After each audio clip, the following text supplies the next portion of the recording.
back! This is the SilmFilm script discussion, season 2, episode 6, part 7 now, I think, maybe. Stuff and 6 or 7. Whatever it is, it's awesome. Stop saying numbers.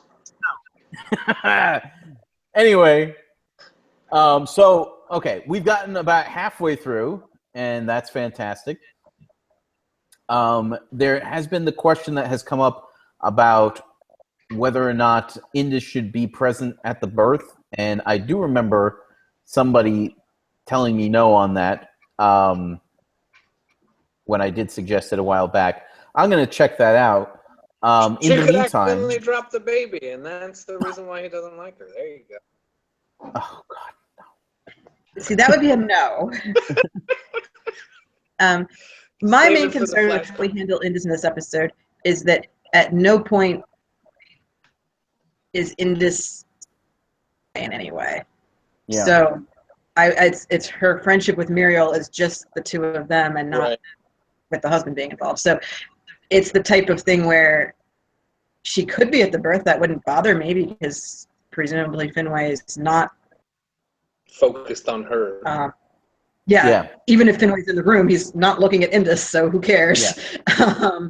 But know that Muriel would have asked her to be there.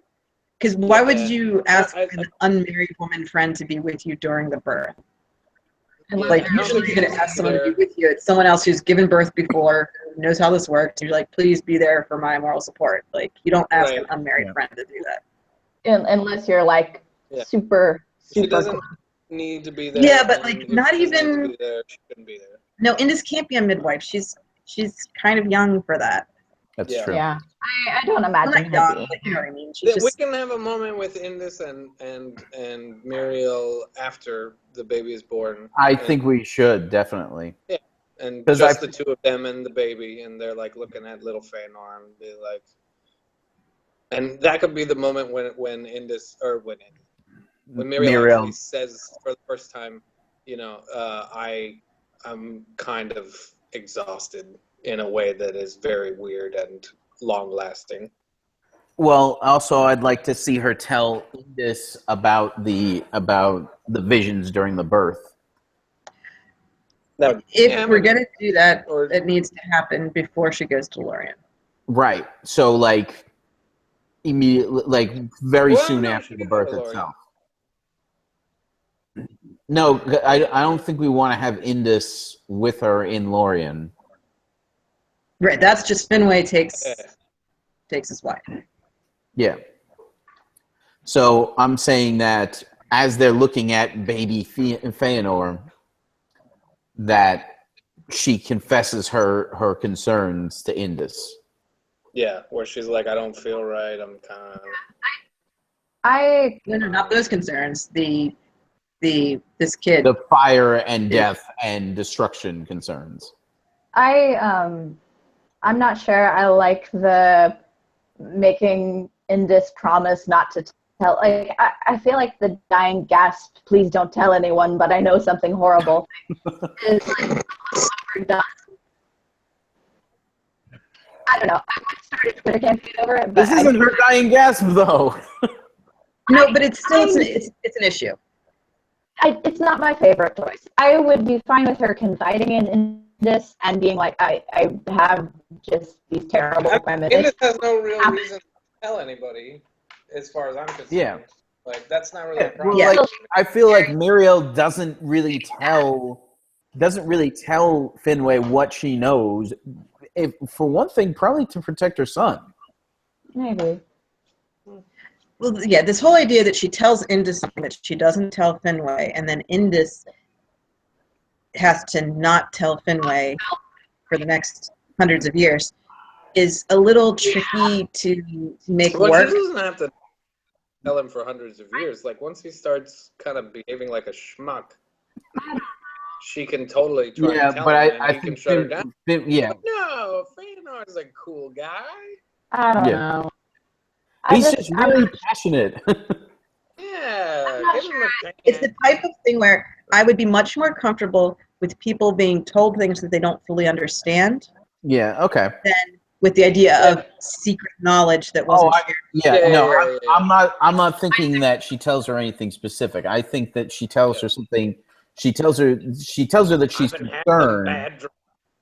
And right. But what I mean is please don't tell Finway. It ruins that. Yeah, don't do that. It would be more of the, I'm just so tired. I don't think I'm going to be able to do this. And, usually your friend and them be like, oh, hang in there. You'll get better. Everything will be fine. And it's like, it's not me I'm worried about. Yeah. What do you mean it's not you you're worried about? You said you're tired.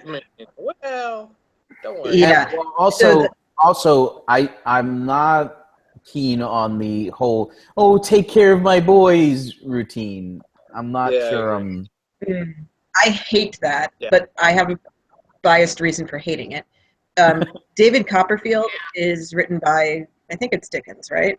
Yes. Yeah, Dickens. I forget who. Well, it's like the story of the first 25 years of the guy's life, and it's pretty much Dickens' life, but it's David Copperfield.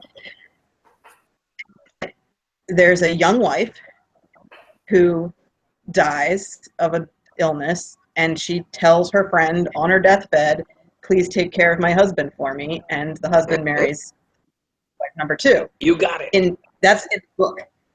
Yeah. In Dickens' real life, the young wife did not conveniently die off, so he has a mistress on the side. And that's the whole problem with that. Please take care of my husband, I'm dying. It sounds like a lie. A euphemism for, I know you want him anyway, and you two are totally sleeping together behind my back, but, I'm cool with it. I'm dying, so... Yeah, I have similar feelings.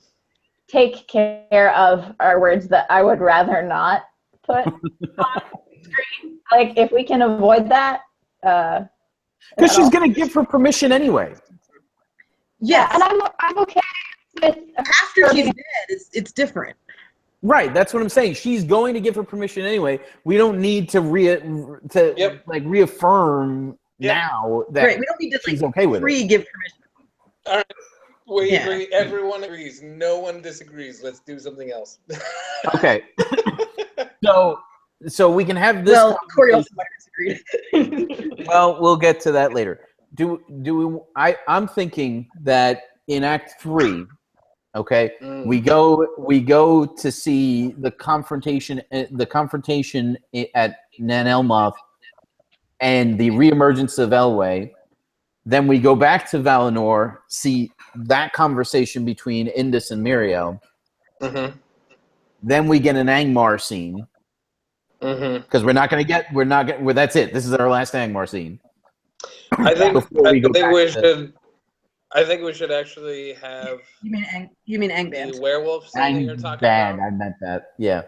I think we should have the werewolf scene that you were. Well, the werewolf scene I would put first. Yeah, and then go directly to Angband, and then to Valinor. This is a note for the artist kind of thing question, but when it comes to the visual depiction of werewolves, how were versus wolf, like the ratio of? I would like wolves, flat out wolves with like maybe glowing eyes. Like, okay. No walking human version at all. Okay. Yeah, I would like their forward paws to be sort of suggestive of hands, like not just paws, but they weirdly hands per se. But cool. But like bigger wolves, yes. I agree they should be bigger wolves. Because we're gonna get wargs, which are also bigger. Mm-hmm. Yeah. I think they should look like wolves if you're not paying close attention, but when you actually study them, they have like little details that are kind of wonky and weird. Oh, that's okay. Like, but I mean, finger. These are not going to be like Lupin and Harry Potter. No, that is exactly what I was wondering. So yeah, no, I don't think so. Okay, so I don't really think that we need to go directly from the confrontation at Nan Elmoth to Angband. I feel like we can split that up a little bit so that we're not away from Valinor for too long. The reason for that is because I want immediately after the birth, we're then going to go back to Middle Earth, and I kind of want everything to suck immediately after the birth. Well, I'll tell you my reasoning. I'll tell you my reasoning for. I might change your mind here. I'm going to tell you my reasoning for why I think that we can split it up. I think that we can make a reference to Miriel's spirit being tired. Okay, we can make a reference to this so that the next scene that we're gonna get is Draugluin coming in after his defeat to tell Myron what's happened, and Myron's in the middle of an act of necromancy because he's actually making an orc right there. Necromantic. I'd rather go the other way with that. Okay. I'd rather use that as a segue to talking about the fact that Miriel is tired. Basically, what I'm trying to do is sort of foreshadow the fact that Feanor's birth is going to end terribly without directly relating it to anything per se. So we have the birth, and instead of everything is happy and joyful, everything is... Good night, Alex. Well, I mean... Alex, I'm sorry we kept you late. It's really late there. Sorry, I didn't mean to interrupt you, Brian.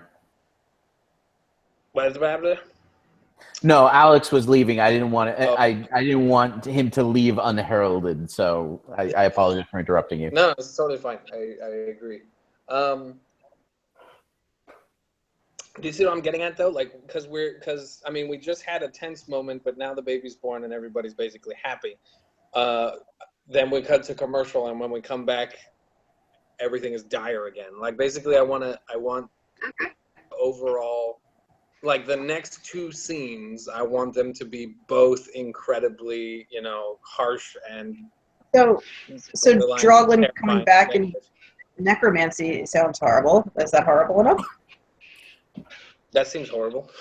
No, what he's saying is that he wants the Nanelmoth scene earlier, and the Draugluins and the orcification scene sort of will also be very back to back. Terrible, yeah, terrible. In well, why do they have to be back to back? Oh, because they're back in Middle Earth. Yeah, right. And then we can segue. So I think you're right to connect those two things, Nick. But I think we should go the other direction with it. Well, have the scene. Here's the thing. I also think that splitting up the two scenes helps with the illusion that time has passed between, because Angband is not right on top of Nanelmoth. Right. Yeah. So if you have Draugluin go from being in a fight with elves, and then 2 minutes later, he's back in Angband. 2 seconds. Well, I'm pretty sure. I am very pretty sure that the audience is gonna get that time has passed between those two scenes. I get that. Not necessarily. Because I'm telling you, if you look, like, think about it. Imagine it in your mind. People are going to feel like, oh, it's like right there. It's not. We're going to have trouble conveying distance and time in this series in general. Right. Absolutely. And something like that would be a place where that issue would come up. Yeah. Yeah. I am not even a little concerned that that's going to be a problem. We have a big old map that plays at the beginning of every episode. It's not going to be an issue. I agree that we should space the scenes good dramatic timing more than anything else. So I'm just not. For me, I think good dramatic timing is in this case. Well, because here's the thing. You know what I think already. So I'll let you guys decide. All right. Well, here's the thing. All right. Let's do our graph again. All right. Mm-hmm. So we have the rising tension of the pregnancy and the birth. All right. Right. The birth, the kid's fine, and she lives. So the tension goes back down again. All right, pretty sharply and we have a baby, so clearly everything's pretty awesome. Okay. Clearly. Then we set up this. Then we start going back up again with the attack on the elves at Nan Elmoth. But then Elway and Melian come in and rescue them, so we go back down again. All right? And now we want to go from here straight up to here. What's up here? This is Droglin walking in on orcification, on his replacements, essentially. As opposed to if you set up this this starting out quiet scene between what's her face, between the two girls. All right. Yeah, I know who they are. Anyway. So, but that scene is going to get more tense towards the end, and so now when we get back to Angband, we're in rising tension again. Yeah. What is our out for the episode? How far are we from the end of the episode? We're getting pretty close because Act 4 is going to be the decline and death of Muriel, pretty much. And we have Teleri stuff happening. Yeah. Which I think is our tag. Yeah, I would you're right. say that no, you're right. Finway Mourning Muriel is actually the focus of it. Yeah, no, you're right. You're right about that. Okay, so Teleri stuff is important enough to be in that ending. It needs to be it can be in Act 4, I guess, but it needs to be in the build up. But it could be in Act 3 too. Okay, so then the way I'm seeing it is, let me lay it out. Let me block it out. So we have the birth of Feanor, then we have the werewolf scene, and Melian and Thingol come out of the forest finally.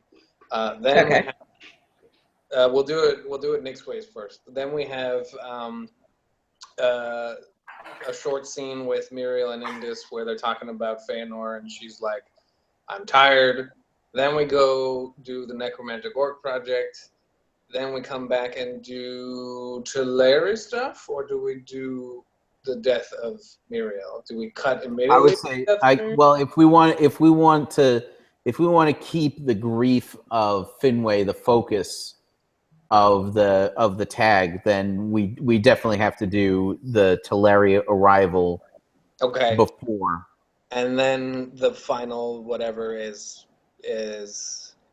the final climax of Act 4 is the death. Yeah, the only way around that is if we use the arrival of the Teleri for Finway to discover that Elway is missing and that he's grieving Elway. That should be piling on. So here's the thing. The question is, does it pile on before or after Muriel's death? It's piling on before her death. So the way that I'm seeing it then is that scene with Indis is not just, oh, I'm tired. It's like we kind of have to get the sense that she's already on her way out. Yes, I agree. That's what I want. That's why I want specifically to bring up her spirit wanting, like she's going to kind of almost express that her spirit wants to leave. Yeah. I mean, I think in a vacuum, right before we see Myron taking a spirit out. I think in a vacuum it works either way, but I think for what we have as far as the rest of the episode, you're right. That probably the I think I'd actually rather see. Yeah, I think in a vacuum I'd prefer to see the very, very bad orc stuff first and then go to this idyllic scene, and it's like, oh, it's going to be a happy scene, and then it turns around and it's like, oh, this is not a happy scene at all. But yeah, I mean, I think you're right. I think the rise fall works a little better, so we'll do that. Okay. I withdraw my your objection. Okay, all right. So what is the actual sequence now from the birth to the end of that's the episode. The birth of Fëanor, werewolves, because saying it 3 times is funny. I'm very tired. Then I'm making orcs, hooray. Then Teleri business, and then Muriel's dead, and 8 minutes of everyone being sad. Like, I don't even necessarily think that we should see Muriel's dying breath. I think she should be already dead when we cut back to Finwë. No, because she's got to say the line. Here's what happens. It's like her one line. Well, here's the situation. The way the death works is that she's been laying on a couch at home, just being tired for a while. Yeah. And Finwë is concerned, and she says, "I want to go to Lorien, the Gardens of Lorien." And he's like, "Great, I'll take you, and you'll be restful, and you'll feel better there." Like, he's trying to help. So he happily takes her to Lorien. Typical man. She lays down on a bench there under a tree next to a lake, so she'll feel where Este sleeps and is like, all that comes after, farewell. And he leaves her thinking that he's going to see her again shortly. And when he comes back, her spirit's gone. We can flash that back, or we can tag that onto the end of the I'm tired scene. Yeah. Yeah. Actually. Oh, she could be expressing that I want to go to Lorien part earlier. Yeah. Basically, not just I like that. Scene. We cut to her back at home after Indus leaves, and she's like, "Yeah, I want to go to Lorien." And he's like, "All right, no big deal. Let's do it. Yeah. Whatever you need, sweetheart." So I'm a to make it. Yeah, well, that's what we want. Really, is when you're not feeling well, we want a thing we can do to help you. That's what we want. And then when we go back, I think it's a very natural reaction. That's why I gave it to Finwë. That part wasn't written in the book, but he seems pretty. Yeah, and what we could do is to kind of like ratchet up the climactic fact that she's dead. If he comes back and she's dead, and like Fëanor's there, like they're holding hands and they walk up, and she's out, right? Yeah, and Finwë can turn to what's his name, to Irmo, and like, well, help her. What do you mean? She's like, what are you talking about? Help her. The way I want that scene to go is basically Finwë is, I don't know, he's in a tower surveying, like just looking out at something. And we get, flashback scenes of him walking up and basically I want him to kind of be already dealing with it, having dealt with it for a little while. And then from there, that's when they come in and break the news to him. So like all of the stuff that he's dealing with. Oh, he's dealing with the news of Elway's missingness. Mm-hmm. Right. Well, what you're saying. Yeah, like basically that he's already he's had like the initial reactions of like, what are you talking, like the stuff that you're talking about. I want that to have happened maybe a couple of days ago or whatever. And so now he's just kind of mopey, for lack of a better word.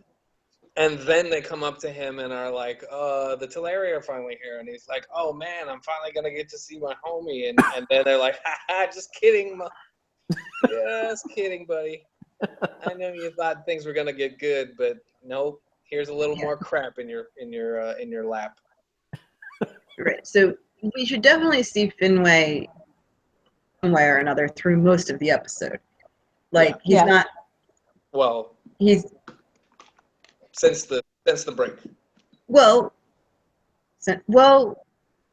Or you early, like when he first gets the news, he's excited about like, yay, baby. But when his wife starts fainting all over the place, he's worried about her. So he spends like time being worried and concerned during the pregnancy. Then, oh yeah, we have a baby, but wife still seems really tired. I don't know what happened.